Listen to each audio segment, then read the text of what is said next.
Entre le bon sens et l'alternance absolue, l'Afrique à la croisée des chemins. Nous recevons aujourd'hui sur ce plateau M.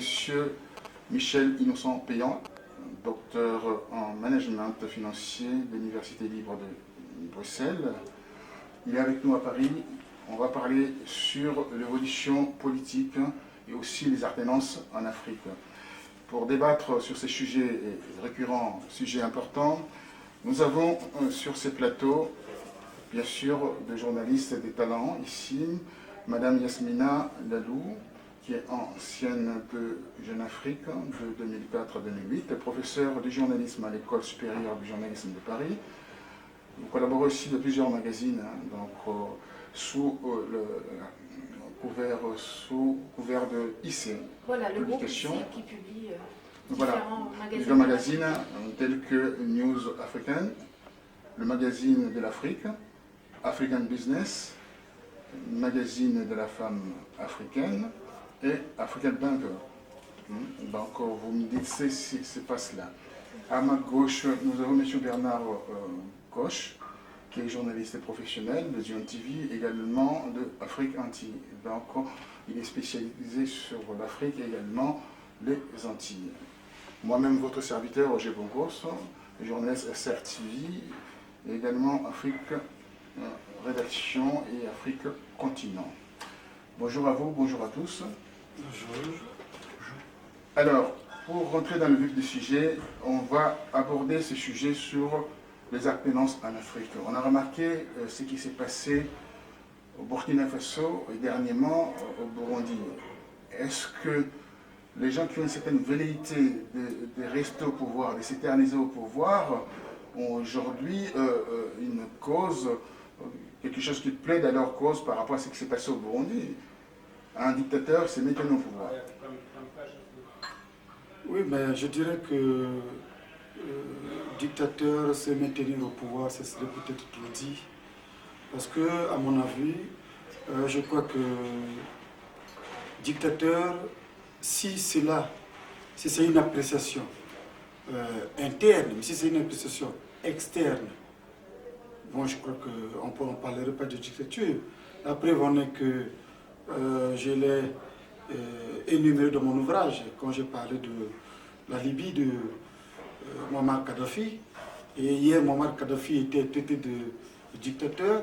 Et où en sommes-nous aujourd'hui? On est dans une situation de non-État. Donc, dictature, oui, la vie de la nation. Je crois qu'il faut analyser toutes ces questions. Madame Yasmina, à vous.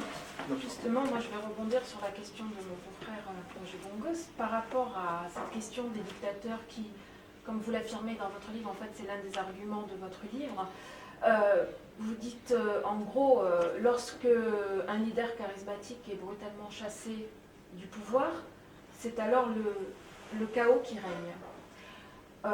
Et effectivement, les exemples sont nombreux. La Libye de Kadhafi dont on vient de parler, l'Irak de Saddam, l'Égypte de Moubarak, la Tunisie de Ben Ali, etc.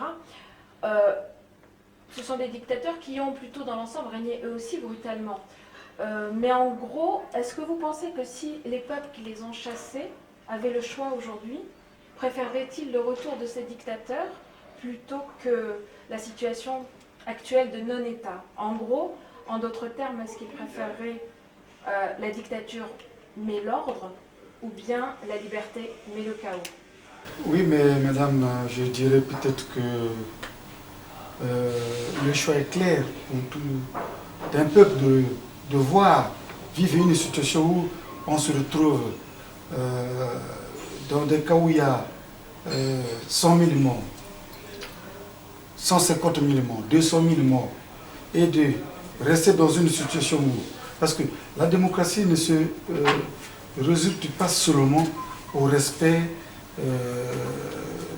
des normes sur l'alternance, mais la démocratie aussi, c'est la stabilité, aussi c'est la paix, la démocratie aussi c'est la sécurité, la démocratie aussi c'est la satisfaction des besoins fondamentaux de la population, la satisfaction des besoins vitaux de la population.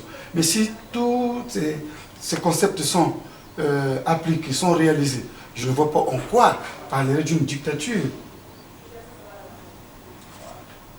L'idée, en gros, c'est est-ce que ce ne serait pas plutôt quand leurs besoins fondamentaux primaires de ces peuples sont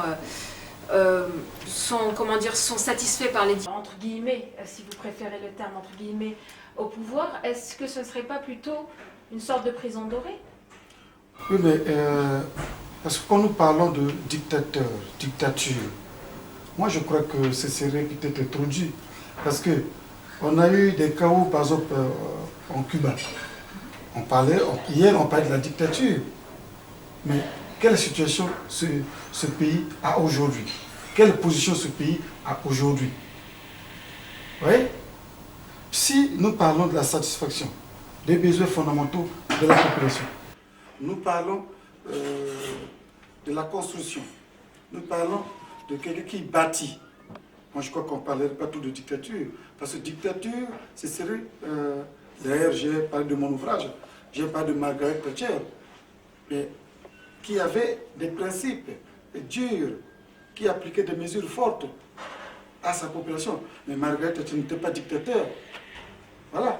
Alors, une dame de fer. Une dame de fer, oui. Alors, dame de fer, bien sûr, on peut, si la dame de fer était présidente d'un pays africain, on pourra dire que c'est aussi une dictature. Parce que l'Afrique, justement... D'ailleurs, le terme, pardon, n'existe pas au féminin dictatrice. C'est plus... Bon. Pardon. Et donc, je disais que dans cet ouvrage, j'ai parlé de la dictature de l'urgence et de l'action salutaire. Qu'est-ce que ça veut dire? C'est là où j'explique que les pays africains ont besoin des hommes charismatiques, visionnaires, et qui ont un aura fort, et qui appliquent un certain nombre de méthodes, mais ces méthodes sont qualifiées parfois de dictatoriales. Mais l'objectif, c'est quoi? C'est installer la paix, la sécurité et le bien-être social. Aujourd'hui, au Congo-Brazzaville, on a des velléités aujourd'hui d'aller vers la modification d'une constitution pour peut-être favoriser le président en place de rester au pouvoir. Et quelle est la lumière portez-vous par rapport à cela? Bon, modifier la constitution pour maintenir le président au pouvoir, moi je ne l'affirme pas. Mais moi je parle de ce nombre de principes. En tant qu'écrivain, en tant que chercheur, j'ai eu l'occasion de le dire. J'ai eu l'occasion de faire mon analyse. Et je crois qu'il revient aussi à nous le rôle de le faire pour éclairer l'opinion nationale et internationale, pour éclairer notre peuple. En tant que chercheur, j'ai fait une analyse sur cette constitution du 20 janvier 2002. Je l'ai dit que cette constitution, à aujourd'hui, c'est vrai, elle présente des avantages énormes, mais aussi quelques insuffisances. Les insuffisances, j'ai cité le cas où la situation, de manière générale, de la population aujourd'hui n'est pas prise en compte. Et j'ai fait allusion à un certain nombre de couches sociales et qui sont comme négligées, qui sont comme mises au bord de la rive, s'il faut le dire. Dans mon ouvrage, notamment dans la page 115, la révision ou le changement constitutionnel en Afrique. Je l'ai développé.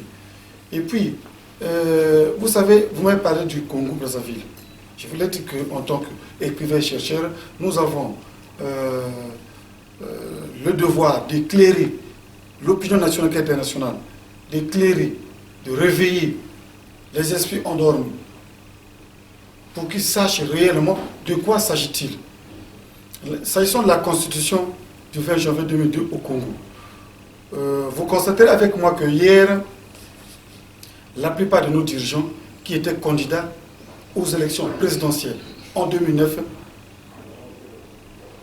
n'ont eu que projet de société, le changement de la Constitution. Ils ont eu comme projet de société le changement de la Constitution. C'est vrai que le pouvoir en place, le président, a fait le sourd d'oreille. Et jusqu'à ce que la situation a évolué. Et mais comme on le dit, mieux vaut la fête une chose que le commencement. Mieux vaut tard que jamais. Cette situation a rebondi. Aujourd'hui, elle est récupérée par l'ensemble des couches dont j'ai fait allusion. Les jeunes, la société civile, l'opposition, le pouvoir traditionnel, le problème de parité. Vous voyez? Donc toutes ces situations-là s'imposent aujourd'hui à notre pays. À la faveur de ce débat et qui a vu le jour, peut-être avec des élections présidentielles, il a permis d'éclairer les uns les autres. Et c'est là que les jeunes se sont rendus compte que nous avions été mis au banc de touche. C'est là que l'opposition se rend compte qu'ils n'avaient jamais eu de statut particulier, les opposants. Et c'est là que la société civile se rend compte que leur statut particulier n'avait jamais été pris en compte. C'est là que les anciens dirigeants se rendent compte que nous, on n'a pas de statut particulier. C'est là que le pouvoir traditionnel, les chefs coutumiers, les rois, parce que quand je parle de la société civile, je vois par exemple les communautés religieuses. Donc toutes ces couches se rendent compte qu'ils peuvent être associés à la gestion de la chose publique. Le roi peut avoir un traitement pour faire face aux besoins de sa royauté. Les anciens dirigeants peuvent être pris en compte, avoir un statut particulier après le départ de leur fonction, après leur départ en retraite. Parce qu'on a des gens qui ont... J'ai eu l'occasion à La Rochelle de rencontrer les anciens premiers ministres. Mais moi, je me suis rendu compte qu'ici, par exemple, les premiers ministres ont leur secrétaire. Ils bénéficient d'un traitement. Mais ce n'est pas le cas en Afrique. Ce n'est pas le cas au Congo. Quelqu'un qui a été deuxième personnalité du pays, vous le voyez dans la rue, attendre un moyen, sans un traitement préalable. Même quand il a des problèmes de santé, il n'arrive pas à être pris en charge. Les jeunes, on se rend compte que nos anciens dirigeants, et qui ont assuré les destinées de notre pays, pour la plupart, ont eu l'âge de près de 30 à moins. Certains sont passés ministres avant 30 ans. Mais quand aujourd'hui qu'on dise que pour être candidat aux élections présidentielles, il faut avoir 40 ans. On va en France ici, où à 35 ans, on est ministre.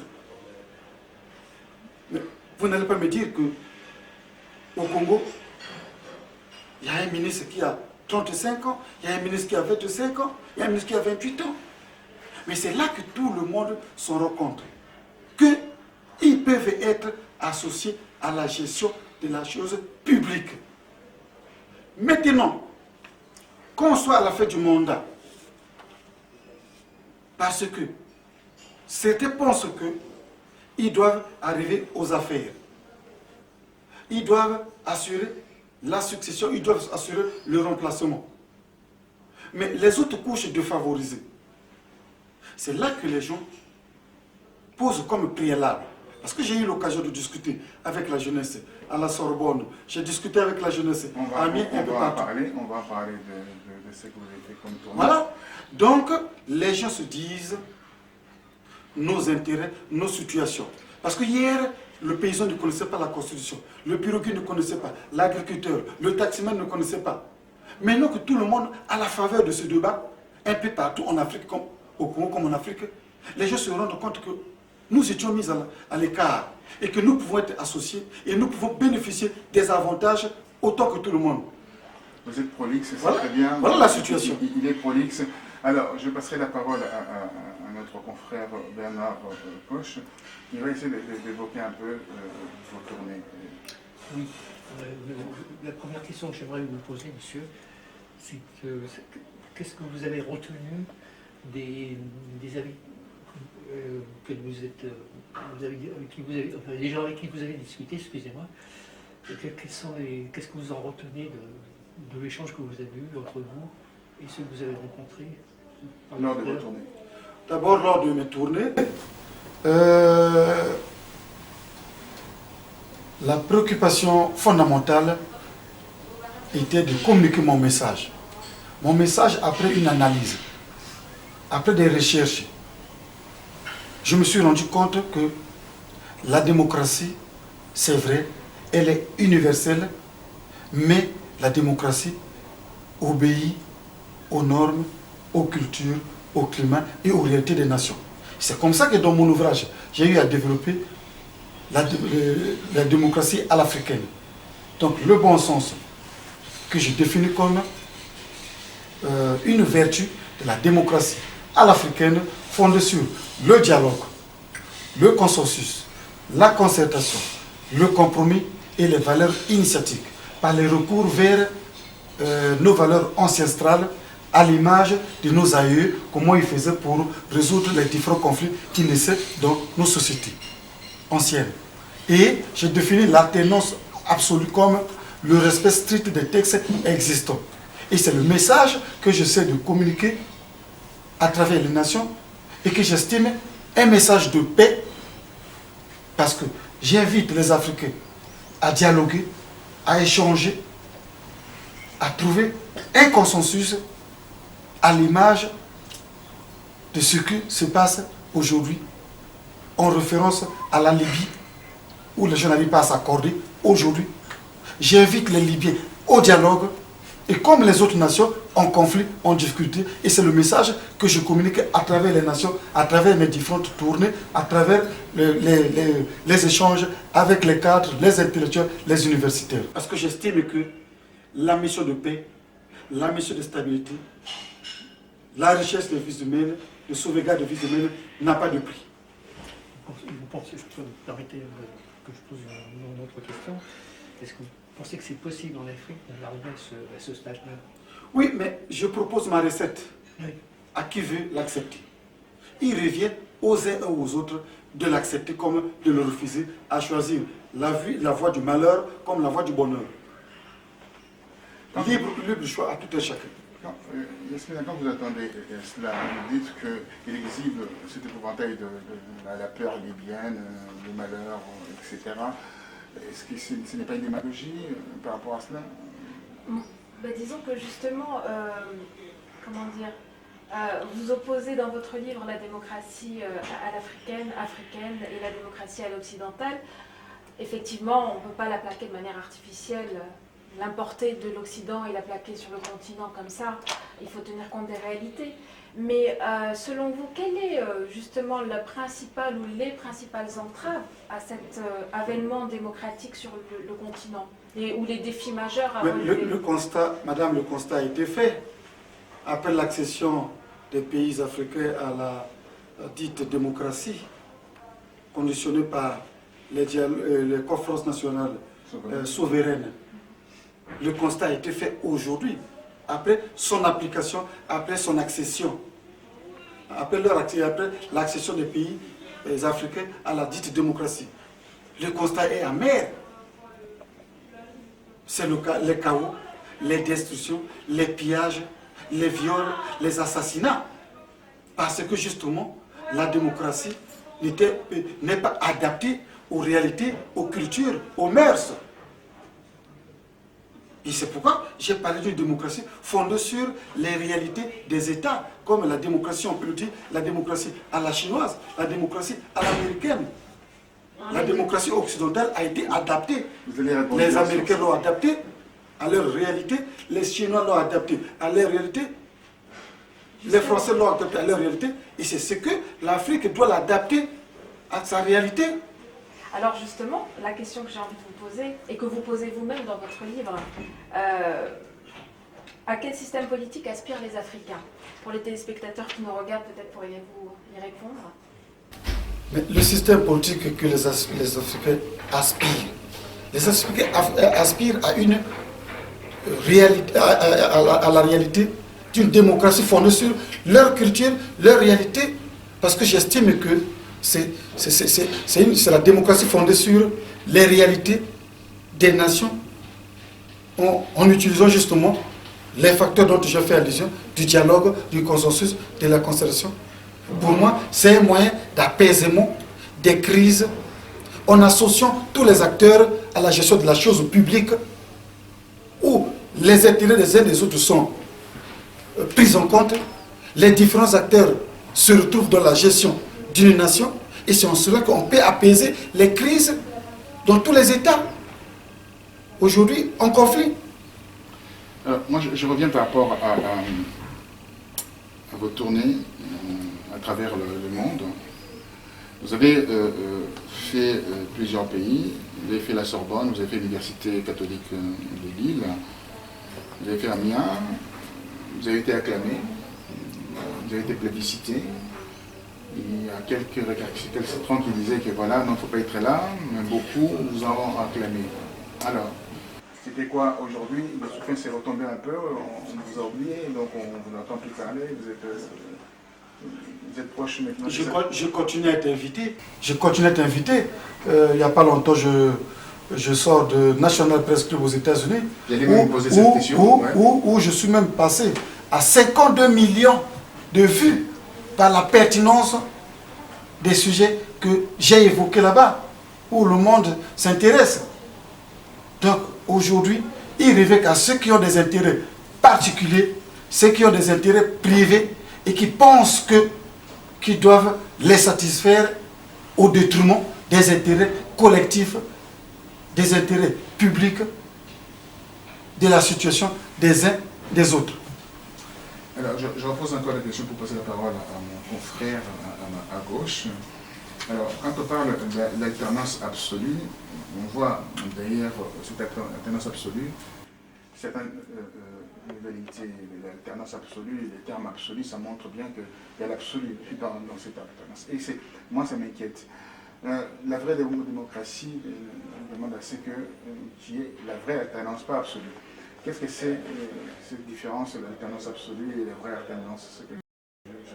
Je n'ai pas compris. Non. Dans mon ouvrage, je l'ai expliqué. Le bon sens, c'est aussi l'alternance. Ah bon? Le bon sens, c'est aussi l'alternance. Le respect des textes. Ah. Mais la différence, c'est que le mot absolument, coûte que coûte, quel que soit, même si, nous ne pouvons pas gérer une nation en plaçant devant le mot absolument, quel que soit. Parce que on a des cas de force majeure qui arrivent, qui peuvent arriver à un État et qui demandent à ce que...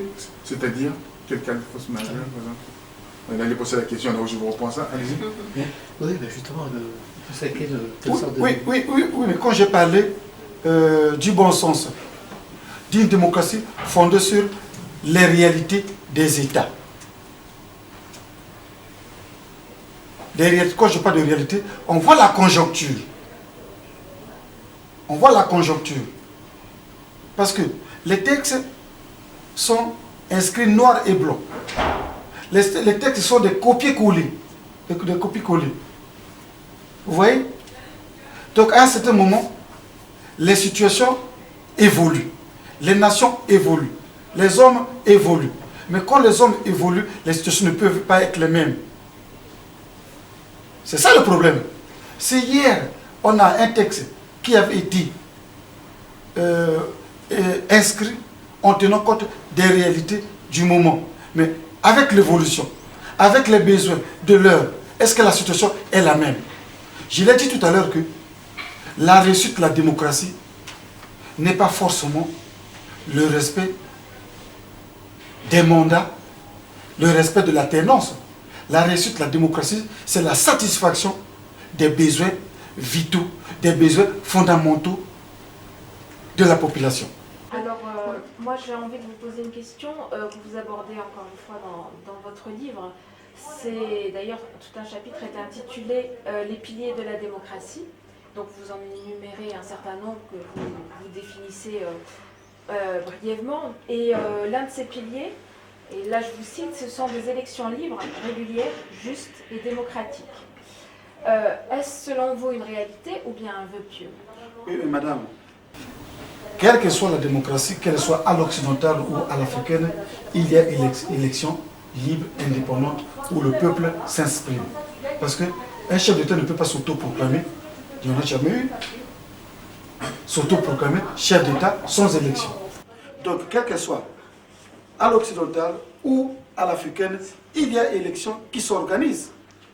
Voilà. Mais est-ce qu'elles sont Où le peuple se prononce. Oui, mais... est-ce qu'elles sont réellement libres et transparentes la contestation des élections se passe partout en Afrique. Il n'y a jamais eu un pays africain qui est allé aux élections où il n'y a pas eu contestation des listes électorales, où il n'y a pas eu contestation des résultats électoraux. Ça se passe partout. Ça se passe partout. Les réclamations existent toujours. Mais au finish, on tranche toujours. Les différentes cours constitutionnelles finissent toujours par trancher. Justement, pardon, mais on remet quand même souvent en question le processus électoral, les modalités. Pendant les campagnes, des voix sont achetées. Dans un grand nombre de pays, on l'entend. Et je ne veux pas me faire l'avocat du diable, mais il n'y a pas de fumée sans feu quand même. Peut-être que justement, les élections ne sont pas si justes que cela. Si vous l'affirmez avec moi, donc vous constaterez que la démocratie que nous faisons allusion est inadaptée au continent. Voilà pourquoi nous vivons ce que vous citez. Donc cette démocratie est inadaptée. Cette démocratie qui, en Occident, a eu des hauts et des bas. Mais que les gens veulent qu'on ait petit temps record, qu'elle soit appliquée à la lettre. Non. C'est vrai que je ne légitime pas ici. Je ne fais pas l'avocat du diable. Moi, je dis en tant que chercheur, le constat que j'ai fait et notre rôle à nous, c'est aussi de dire les choses comme elles se présentent, les réalités comme elles se présentent, afin que les uns et les autres les exploitent, au niveau interne qu'au niveau extérieur. Parce qu'il revient aussi aux observateurs de privilégier les intérêts collectifs et non les intérêts privés d'une certaine catégorie de gens. Parce qu'on voit des gens dans certains pays se réclament de l'opposition, du centre, de la mouvance, qui veut être candidat. Et quand tout à l'heure j'ai parlé de l'exclusion de certaines catégories, mais qu'est-ce qui vous dit que c'est les gens qui s'autoproclament, qui seront des candidats et qui ont le monopole, qui ont les titres fonciers, comme l'avait dit un de nos frères au Poule, qui ont le titre foncier des régions. Un tel a le titre foncier de telle région, c'est lui forcément qui va être candidat. Et ce n'est pas un jeune de 35 ans qui est à la diaspora, ici. Ce n'est pas un jeune de 38 ans qui peut être aussi candidat et qui va être aussi président. Donc ce n'est pas forcément ceux qui s'autoproclament, qui réclament être candidat, succéder. Ce n'est pas écrit 4 sur le plan que c'est vous qui allez succéder à X, Y. Non, ce n'est pas écrit. L'occasion va être donnée à tout le monde, aux jeunes, à tous, d'être candidats. Donc ceux qui s'autoproclament se trompent. Monsieur Payan, parce que personne n'a le monopole. Oui, effectivement, personne n'a le monopole. Effectivement, c'est pas écrit que après X, c'est Y qui va succéder. Non. Oui. Donc donnons l'occasion à tout le monde, donnons l'occasion à tous d'être candidats, associant tout le monde à la gestion de la chose publique. Et maintenant, il revient à certaines personnes de penser. S'ils pensent que, oui, nous devons associer tout le monde à la gestion de la chose publique, on va le faire dans 1 an, dans 2 ans. Laissez-nous d'abord aller aux élections. Une fois, quand je suis élu, bon, je vais penser à vous, les rois, je vais penser à vous, la société civile, je vais penser à vous, l'opposition, je vais penser à vous, les dames. Voilà. Quand il est élu, ou de dire que bon, maintenant, parce que le problème c'est quoi? On a déjà fait miroiter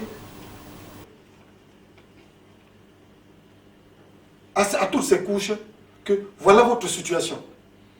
À la faveur des débats. C'est le débat qui a fait miroiter aux gens. Pardonnez-moi, monsieur Oui. Péan, Oui. on passera la parole à mon confrère Bernard Koch. Une question à vous poser, une préoccupation par rapport à ce qui se passe, bien entendu, dans votre pays, aussi au niveau de l'alternance absolue. Oui, avant de passer à votre pays, par rapport à l'Afrique, une démocratie passe forcément, ou naturellement plus exactement, par l'opposition. Alors qu'est-ce que vous pourriez nous dire sur le dialogue possible, alternatif, avec l'opposition sur le continent africain? Bon, aujourd'hui, en ma qualité d'écrivain-chercheur, je n'ai pas d'appréciation à donner sur l'opposition.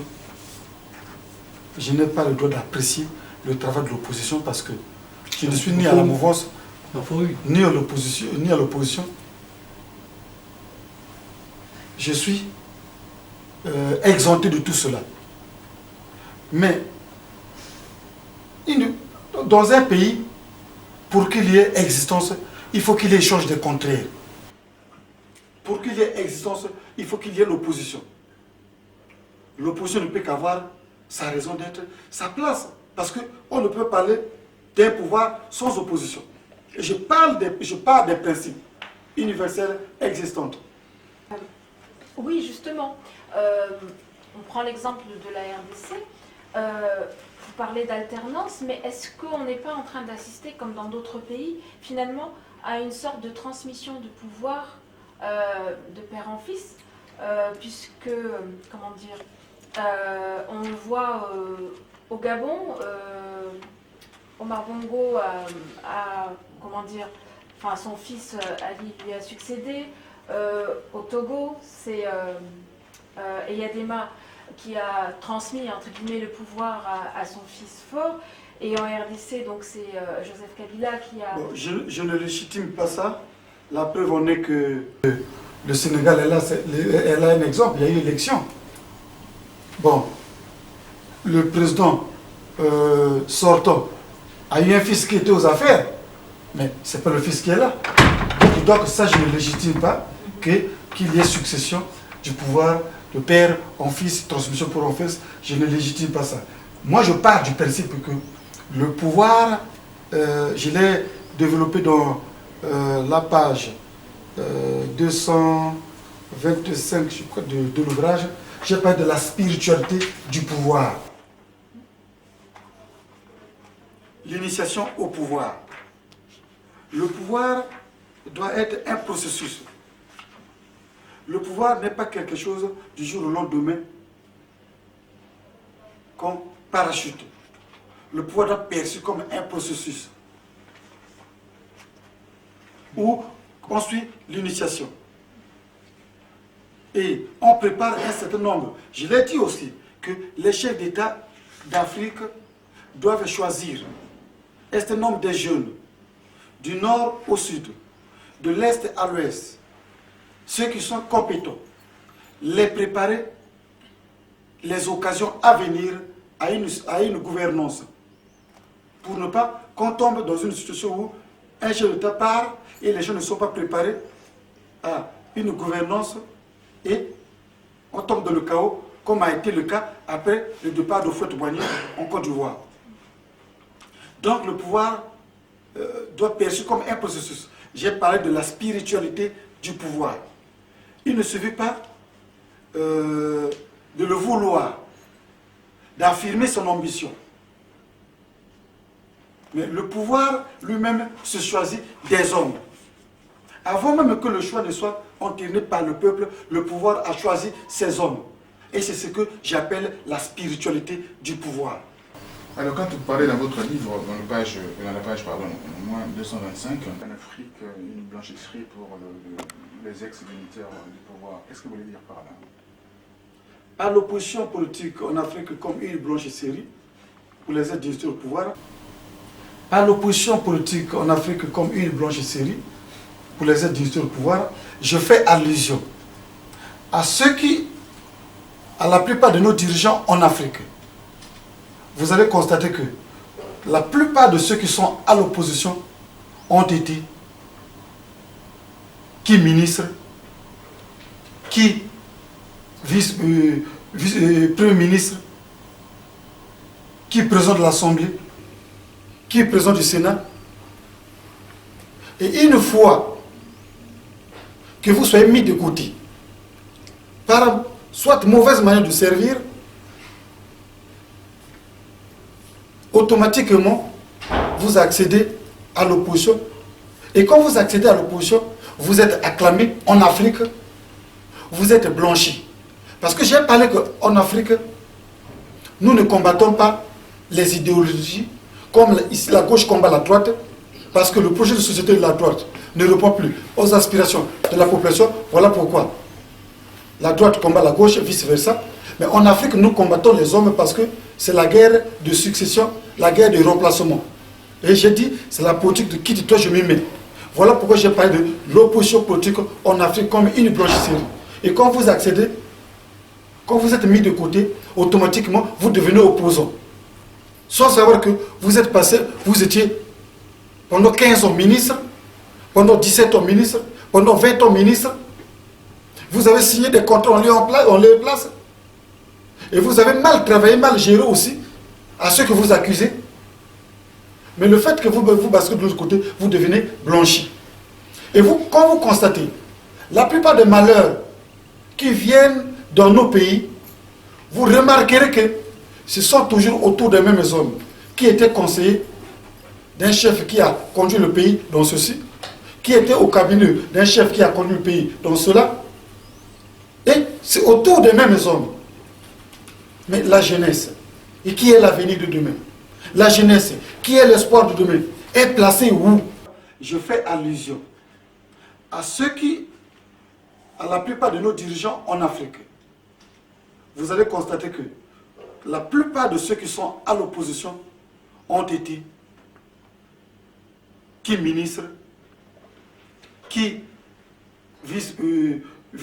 Premier ministre, qui est président de l'Assemblée, qui est président du Sénat. Et une fois que vous soyez mis de côté par soit mauvaise manière de servir, automatiquement, vous accédez à l'opposition. Et quand vous accédez à l'opposition, vous êtes acclamé en Afrique, vous êtes blanchi. Parce que j'ai parlé qu'en Afrique, nous ne combattons pas les idéologies comme ici la gauche combat la droite, parce que le projet de société de la droite ne répond plus aux aspirations de la population. Voilà pourquoi la droite combat la gauche et vice-versa. Mais en Afrique, nous combattons les hommes parce que c'est la guerre de succession, la guerre de remplacement. Et j'ai dit, c'est la politique de quitte-toi, je m'y mets. Voilà pourquoi j'ai parlé de l'opposition politique en Afrique comme une blanchisserie. Et quand vous accédez, quand vous êtes mis de côté, automatiquement, vous devenez opposant.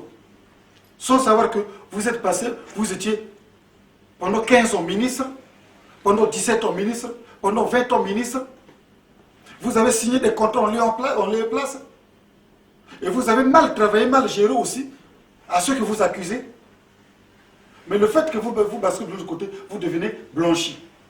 Et vous, quand vous constatez, la plupart des malheurs qui viennent dans nos pays, vous remarquerez que ce sont toujours autour des mêmes hommes qui étaient conseillers d'un chef qui a conduit le pays dans ceci, qui était au cabinet d'un chef qui a conduit le pays dans cela. Et c'est autour des mêmes hommes. Mais la jeunesse, et qui est l'avenir de demain?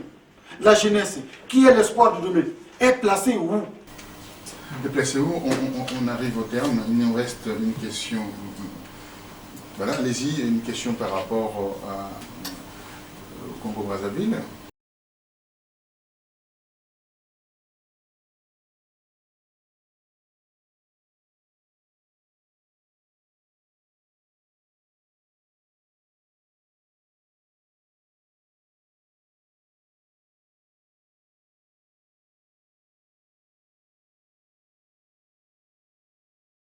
La Constitution ou pas, je ne l'affirme pas.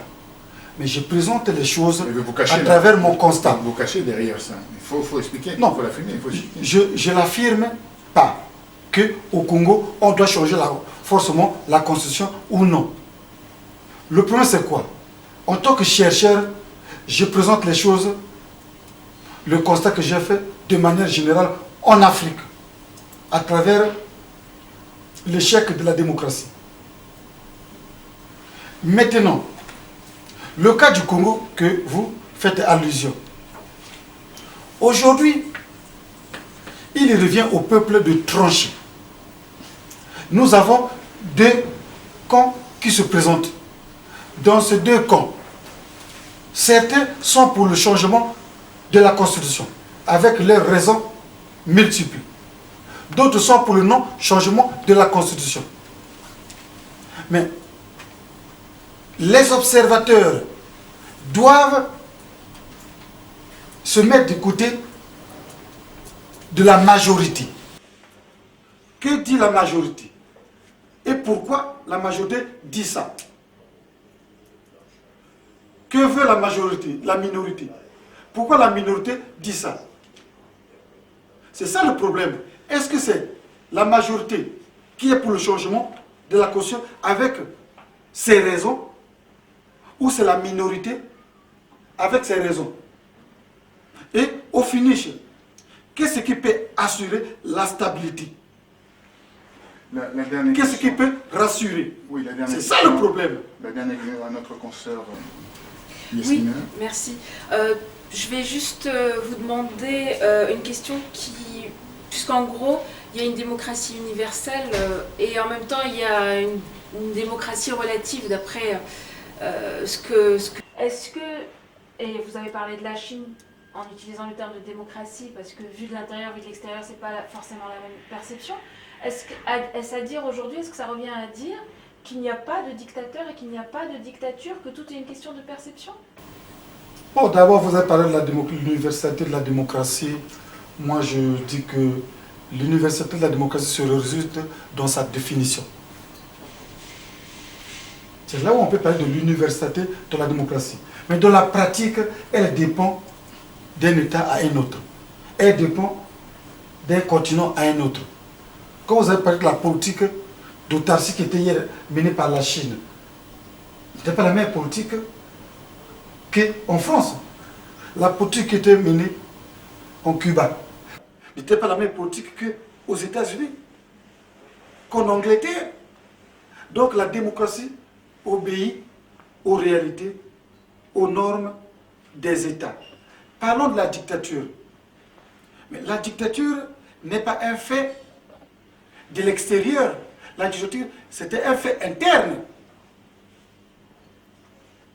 C'est ça le problème. Parce que le fait interne, c'est quoi? Le fait interne se fie à la réalité du pays, du moment. Nous n'oublions pas que la plupart des États africains sont des États post-conflit. Et où on a retrouvé la stabilité, la paix, après avoir enregistré près de 15 000 morts. Et cette paix qui est fragile, cette paix qui est éphémère, c'est en cela que vous voyez qu'aujourd'hui, il y a des tensions dans la plupart des États africains qui pensent que voilà ce que nous avons obtenu de tels leaders et nous voulons encore bénéficier de son expérience, nous voulons encore bénéficier de sa vision, nous pensons qu'il nous est encore utile.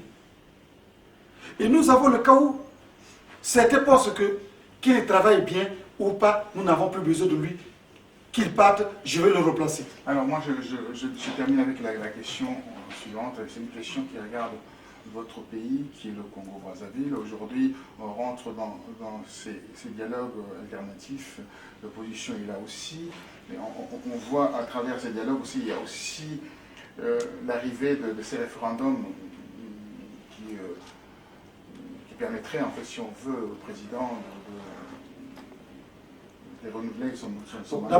D'abord, quand vous parlez du dialogue alternatif, vous parlez du référendum. Le référendum, c'est quoi? Le référendum, c'est l'affirmation de la volonté populaire. Où le peuple, Ça peut être tronqué aussi. où le peuple est libre d'affirmer ou comme de refuser, voilà, les propositions faites par les dirigeants. Et vous soutiez à quel ou par rapport à cette affaire? Vous êtes quoi, à gauche et à droite, au milieu, au centre? Moi, je l'ai dit partout où je suis passé. J'ai reconnu que les jeunes, nous avons été mis au banc de touche. Nous avons été mis à l'écart de la gestion de la chose publique. Il revient à nous tous, jeunes, avec près de 70% de la population votante. Donc, les jeunes constituent une force dans le pays. Les jeunes constituent la voie idéale dans le pays.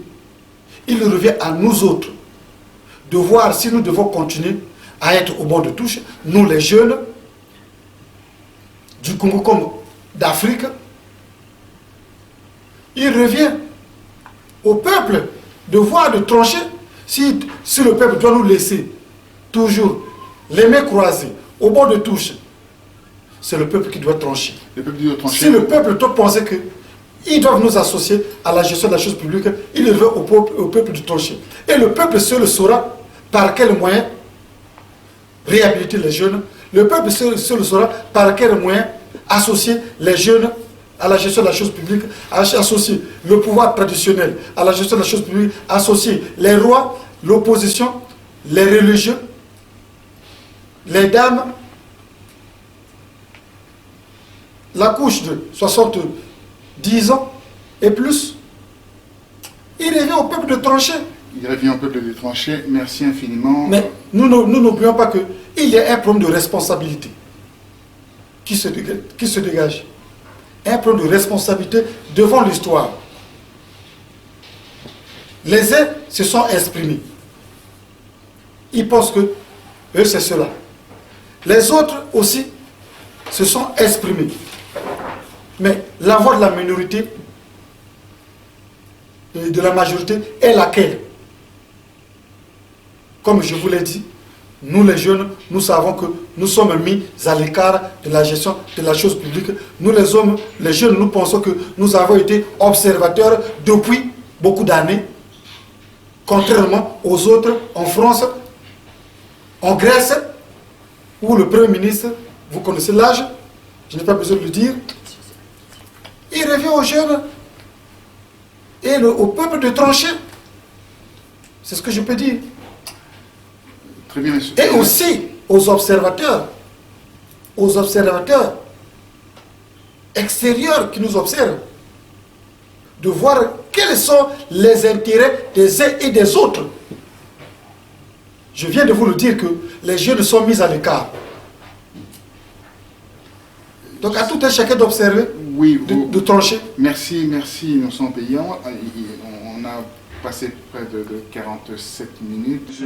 Je pense qu'on doit pouvoir conclure parce qu'effectivement, vous avez démontré que par rapport à ce que vous maîtrisez, vous voyagez dans le monde pour prôner en fait cette alternance absolue, l'Afrique à la croisée des chemins. Effectivement, l'Afrique à la croisée des chemins par rapport à tout ce qu'on est en train de voir en Afrique. Effectivement, la démocratie, ce n'est pas la vraie démocratie, ce n'est pas la panacée. Effectivement, ce qu'on cherche, les jeunes Africains puissent accéder à la vraie démocratie. En l'an 2050, le continent africain, ce sera le continent beaucoup plus peuplé que d'autres continents.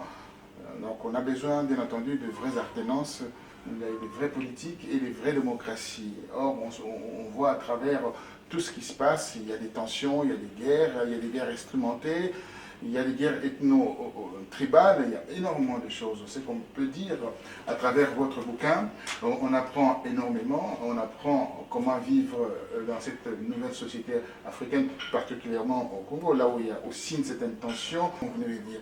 Merci infiniment Yasmina d'avoir participé à ce débat, à cet entretien, et merci également Bernard par rapport à ça. Je vous remercie infiniment et je vous dis à très bientôt. C'est plutôt moi qui vous remercie de votre disponibilité, de votre temps que vous avez bien consacré à lui prêter l'attention. Merci à vous. Merci et au revoir amis téléspectateurs et à très bientôt. Merci. Je vous en prie, merci. Ça doit suivre tout le monde, ça c'est normal. Un remerciement très sincère à vous. Merci. Vous avez été Vous avez été prolixe. Les jours à venir, Vous avez été nous retrouvons encore. Ouais. Non, votre vision est très, je dirais même, pleine de paradoxes, mais ça renouvelle un peu la réflexion, en tout cas, sur beaucoup d'idées un peu préconçues qu'on peut avoir sur justement les valeurs de la démocratie, etc. Tout à fait neuf, Oui. peu connu d'ailleurs, dans l'opinion, en France en particulier. Oui, en fait, c'est presque iconoclaste comme regard. Vous avez un peu presque subversif. Vous voyez, il y a un adage qui dit que il n'y a que ceux qui vivent la sécheresse du désert qui peuvent dire aux autres l'irremplaçable valeur de l'eau. Quand vous n'êtes pas dans le désert, vous ne pouvez pas dire. Mais très bien, bon, on va peut-être boire un coup, partager. En tout cas, monsieur Innocent Payan, vous avez été particulièrement brillant par rapport à votre entretien. Je demande aux amis téléspectateurs de suivre attentivement le déroulé de notre émission où il y a eu des interventions d'une grande pertinence, où les journalistes professionnels ont posé des questions. Enfin, des questions, c'était aussi des préoccupations par rapport à qu'est-ce qu'ils cherchent les Africains aujourd'hui. Ils cherchent la vraie alternance à l'Afrique. La vraie Afrique, qui est la vraie Afrique démocratique, qui à travers cette Afrique démocratique, on va pouvoir émerger. Qui passe par une entente d'ailleurs. Parce qu'on a quelques démocraties en Afrique, comme en Afrique du Sud, comme au Cameroun, où on parle de la démocratie consensuelle, fondée sur une entente, sur un consensus. Orienter par exemple le moteur de recherche mondiale, etc., ça peut pas être contrôler l'information, censurer, tout ça, est-ce que la censure est démocratique à la chinoise? Oui, c'est vrai. Effectivement, ça c'est un argument qui fait mouche. Vous avez raison. Mais peut-être que les États-Unis non plus ne sont pas une démocratie. Ou alors est une démocratie de manière toute relative. Encore une fois. C'est vrai que là, ils sont très aussi dans la manipulation, l'information. L'information incroyable. Dans le contrôle de l'opinion publique, dans la...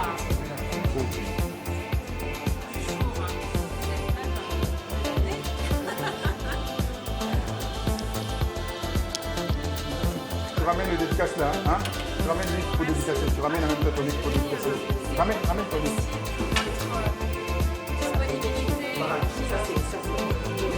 Mais venez, viens. Parce qu'on filme en même temps.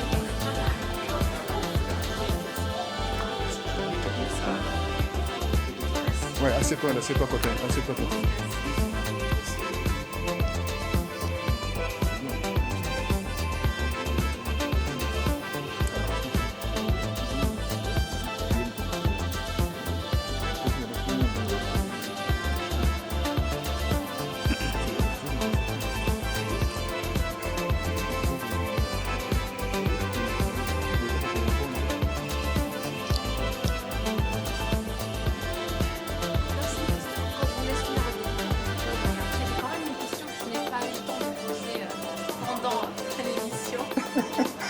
Ça faisait 47 minutes, ça fait 50 minutes. On a largement dépassé le quota initial.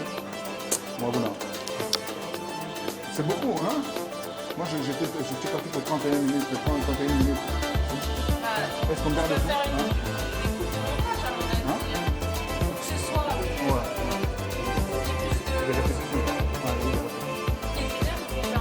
Ouais, j'ai fait de coupe, ouais, j'ai fait de coupe. Ouais. Ouais, vas-y, allez-y. Parce que ça va rentrer dans le film. Si. On se verra à Kinshasa. Ah oui, tout à fait. Ouais, parce que ça passe à Kinshasa aussi. Ah, oui, ça passe à Kinshasa.